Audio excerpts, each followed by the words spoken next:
మొదటి సమూయేలు 15:22 అంటది కదా, బలులు అర్పించుట కంటే ఆజ్ఞను గైకొనుటయు, పొట్టేలు క్రొవ్వు అర్పించుట కంటే మాటలు వినుటయు శ్రేష్టము అని దేవుని యొక్క వాక్యం మనకు జ్ఞాపకం చేస్తుంది. మొదటి మాట, మన జీవితం అంతా దేవునిని ఆరాధించే వారము ఉండాలి.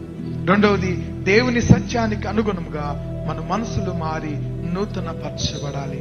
మూడవది, దేవునితో మరియు ఇతరులతో మనము వినయాన్ని ప్రదర్శించాలి.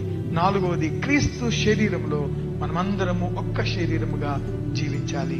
ఐదవది, దేవుని చిత్తానికి విధేయతకు మనము కలిగినటువంటి వారమై దేవునికి మన జీవితాన్ని సమర్పించాలి. సమర్పింపబడిన హృదయాలతో ఈ దినము నీవు నేను ఉన్న మా ప్రియమైనటువంటి దేవులారా, అలా ఉండాలని ప్రభు కోరుకుంటూ నడిపిస్తున్నాడు.